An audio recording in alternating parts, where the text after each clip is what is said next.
ये कहानी शुरू होती है एक खूबसूरत और मासूम सी लड़की फेली से, जो एक अनाथ है और अनाथाश्रम में रहती है। आज उसका जन्मदिन है, लेकिन फिर भी वो सुबह सुबह उठकर पूरा आश्रम साफ करती है, सब कुछ ठीक से सजाती है। इसके बाद वो बाकी बच्चों को जगाती है। सब बच्चे उससे बहुत प्यार करते हैं, जैसे वो उनकी बड़ी बहन हो। उन्हें जगाकर वो किचन में जाती है, उनके लिए उनका फेवरेट नाश्ता बनाती है और हर बच्चे को प्यार से उसकी हिस्से की प्लेट देती है। खाना बांटने के बाद वो सीधा जाती है आश्रम की डायरेक्टर के पास, जिससे इजाजत लेती है कि अपने दूसरे जॉब पर जा सके। डायरेक्टर उसे बहुत पसंद करती है, क्योंकि फेली सिर्फ पढ़ाई में टॉपर नहीं है, बल्कि अपने खर्च भी खुद उठाती है। मतलब एकदम इंस्पिरेशन लगती है। फिर वो भागती है अपने काम की ओर और हम देखते हैं कि वो एक रेस्टोरेंट में वेट्रेस की जॉब करती है। जैसे ही पहुंचती है, रेस्टोरेंट की मालिक उसे डांटती है कि देर क्यों हुई। फिर उसे यूनिफॉर्म पहनने को कहती है और फेली बिना कुछ बोले मान जाती है। वो जल्दी से ऑर्डर लेकर कस्टमर्स को सर्व करती है। तभी एक रिच बिजनेसमैन वहां आता है, जो अक्सर वहीं खाना खाता है, क्योंकि सिर्फ फेली ही है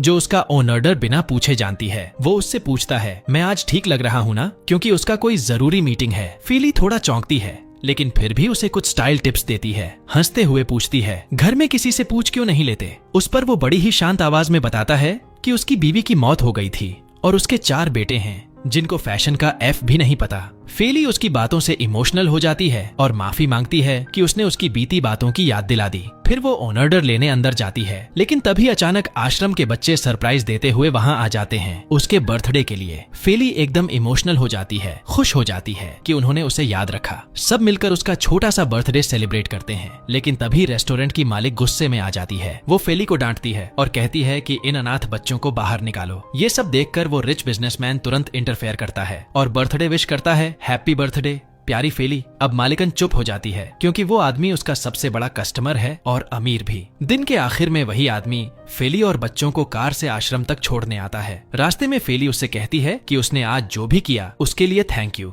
लेकिन जब वो आदमी उसे देखता है तो थोड़ी उदासी सी होती है, जैसे उसे एहसास हो कि इतनी प्यारी मेहनती लड़की की किस्मत क्यों इतनी टेढ़ी है। रात को फेली अपने कमरे में जाती है और बच्चों की दी हुई बर्थडे गिफ्ट खोलती है, एक छोटा सा हेयर पिन। लेकिन वो उसमें इतनी खुशी ढूंढ लेती है जैसे कोई खजाना हो। फिर डायरेक्टर भी आती है, उससे हालचाल पूछती है। फेली माफी मांगती है कि शायद वो सब पर बोझ बन रही है, लेकिन डायरेक्टर उसका हाथ पकड़ती है और कहती है, तू मेरी अपनी बेटी जैसी है, तू बोझ नहीं मेरी ताकत है। अगले दिन सुबह फेली बाथरूम साफ करने जाती है, लेकिन अचानक लाइट चली जाती है। उसे अंधेरे से बहुत डर लगता है, वो फोबिया है उसे। वो जोर जोर से चिल्लाने लगती है। डायरेक्टर दौड़कर आती है उसे चुप कराने, लेकिन तभी फेली को एक मैसेज आता है, उसका स्कॉलरशिप का सिलेक्शन हो गया है। अब वो उस ड्रीम स्कूल में जा सकती है जिसका उसने सपना देखा था। वो खुशी से उछल पड़ती है और डायरेक्टर उसे गले लगा लेती है। रात में वो अपनी बचपन की दोस्त को एक खत लिखती है, जो पहले उसी आश्रम में रहती थी, लेकिन किसी फैमिली ने गोद ले लिया था। वो उसकी तस्वीर हाथ में लेकर पुरानी यादें ताजा करती है और मन ही मन दुआ करती है कि शायद वो भी उसी स्कूल में मिले। अगली सुबह फेली नए जोश के साथ स्कूल के लिए निकलती है, लेकिन जैसे ही वो पहुंचती है, एक कार उसे टक्कर मारने ही वाली होती है। उसमें से निकलता है एक हैंडसम लेकिन एरोगेंट लड़का, राजा, जो काफी अमीर और घमंडी लगता है। उसके साथ हैं उसके 3 भाई। क्लास मॉनिटर उनसे कहता है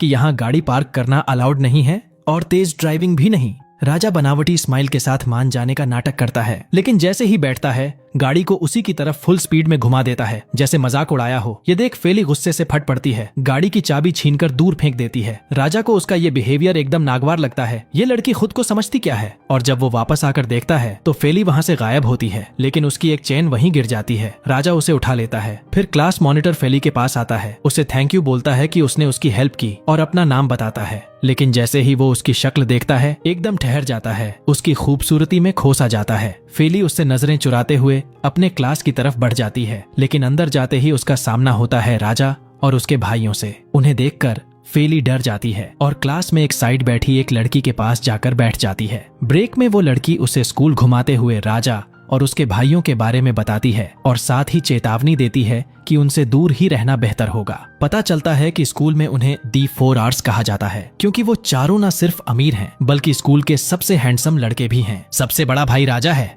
जो क्लास में पिछड़ गया है, लेकिन इसलिए नहीं कि वो डम्ब है, बल्कि इसलिए कि उसे कार्स का इतना क्रेज है कि पढ़ाई से ज्यादा गाड़ियों में दिलचस्पी है। दूसरा भाई जॉन है, जो सबसे शांत और म्यूजिक लवर है। वो किसी को बुली नहीं करता और लगता है कि शायद उससे कभी दोस्ती हो सकती है। बाकी 2 हैं जुड़वा भाई, एक तो सुपर एरोगेंट और रूड, जिसे लड़कियों से कोई मतलब नहीं, और दूसरा बिल्कुल उससे उल्टा, विनम्र, दिल का साफ और किसी को दुखी नहीं करना चाहता। इतनी बातें सुनते हुए फेली को अचानक याद आता है कि उसकी चेन गायब है, जो उसके पिता की आखिरी निशानी थी। वो परेशान होकर उसे ढूंढने निकलती है, लेकिन बहुत ढूंढने के बाद भी नहीं मिलती और उसका दिल टूट जाता है। बाद में वो कैफेटेरिया में जाती है, जहां उसे अपनी पुरानी दोस्त दिखती है, जिससे वो सालों पहले अनाथाश्रम में साथ थी। लेकिन जैसे ही वो फेली को देखती है, वो उसे पहचानने से इनकार कर देती है, जैसे कभी जानती ही नहीं थी। वो अब राजा और उसके भाइयों के साथ बैठी होती है और फेली को देखकर उसके साथ मजाक करने का प्लान बनाती है। उनमें से एक भाई फेली का हेयर पिन चुपके से उठा लेता है और बाकी भाई उसे पास करते जाते हैं जैसे कोई खेल हो। फेली दौड़ती है उसे वापस लेने के लिए,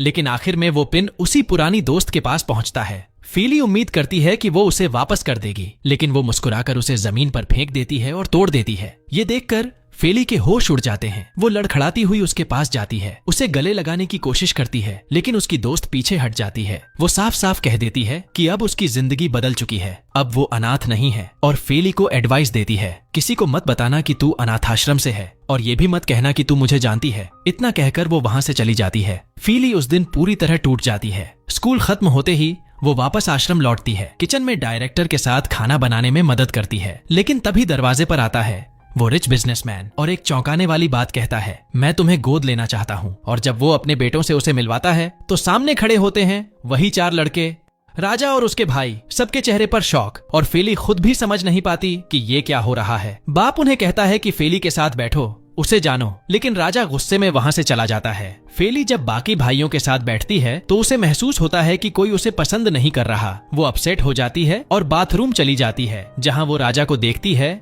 जो उसकी खोई हुई चेन पकड़े होता है। वो सोचती है कि उसने चुराई है और उससे चेन मांगती है, लेकिन राजा मना कर देता है। कहता है, अब ये मेरी है और अगर वापस चाहिए तो मेरे डैड का एडॉप्शन प्रपोजल रिजेक्ट कर दो। मजबूरन फेली हाँ कर देती है। जब वो वापस आश्रम लौटती है तो गलती से राजा के भाइयों की बातें सुन लेती है, जो कहते हैं हमें ऐसी लड़की नहीं चाहिए जो हमारी फैमिली का हिस्सा बने। ये सुनकर फेली का दिल टूट जाता है और वो उनके पापा से कहती है कि वो एडॉप्शन रिजेक्ट करती है। वो वहां से चली जाती है, कमरे में जाकर अकेले रोने लगती है। लेकिन तब उसका नया पिता उसके पास आता है, उसे रोते हुए देखता है और माफी मांगता है। कहता है, मैं जानता हूँ मेरे बेटे बदतमीज हैं, शायद उन्हें परवरिश की कमी रह गई, लेकिन दिल से बुरे नहीं हैं। फिर वो एक दिल छू लेने वाली बात कहता है, मेरी बीवी की आखिरी ख्वाहिश थी कि उसे एक बेटी हो और मैं चाहता हूँ कि वो ख्वाहिश तुम पूरी करो। तुम जैसी प्यारी, मेहनती और सच्ची लड़की ही मेरी बेटी बन सकती है। बस 2 महीने हमारे साथ रहो, अगर अच्छा न लगे तो वापस लौट जाना। फेली उसके लफ्जों से बहुत इमोशनल हो जाती है और एडॉप्शन के लिए मान जाती है। अगले दिन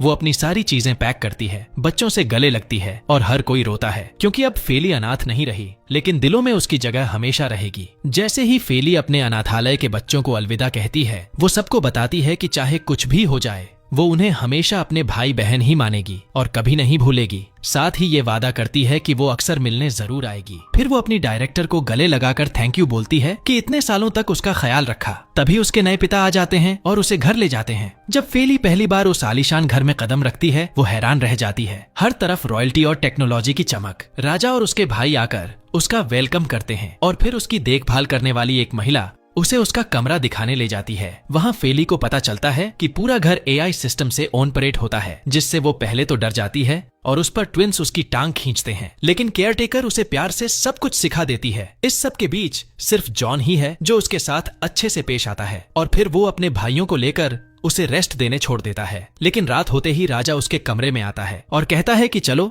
बाहर कुछ जरूरी चीजें खरीदनी है। मासूम फेली उसकी बातों में आ जाती है और कार में बैठ जाती है, लेकिन रास्ते में राजा कार रोकता है। उसे कहता है, तू यहीं रुक, मैं बस अभी आता हूँ, और उसे अकेले छोड़कर खुद घर वापस लौट जाता है। घर आकर राजा अपने आप को शाबाशी देता है कि कैसे उसने उसे बेवकूफ बनाया, लेकिन अगले ही पल उसकी आंखें फटी की फटी रह जाती हैं, क्योंकि बाहर जोर की बारिश शुरू हो जाती है। वह दौड़ता हुआ उसे लेने जाता है। फेली वहीं खड़ी उसका इंतजार कर रही होती है। वो गुस्से में उसे जमकर सुनाती है और फिर दोनों एक साथ घर लौटते हैं। अगली सुबह पिता राजा को जगाकर कहते हैं, स्कूल नहीं जाना आज? और जैसे ही फेली उन्हें गुड मॉर्निंग बोलकर उनके हाथ छूती है, वो हैरान रह जाते हैं। कहते हैं, तुम पहली इंसान हो जिसने मुझे सुबह शुभकामनाएं दी हैं। मेरे अपने बच्चे तो कभी नहीं कहते। फिर वो प्यार से कहते हैं, एक बात मानना बेटा, इन लड़कों का ख्याल रखना। ये सुनकर राजा के अंदर जलन सी उठती है। जब वो सब स्कूल पहुंचते हैं, राजा फेली से कहता है कि वो कार से नीचे उतर जाए, क्योंकि वो नहीं चाहता कि लोग उन्हें एक साथ देखें। और मासूम फेली उसकी बात मान जाती है, लेकिन इसी चक्कर में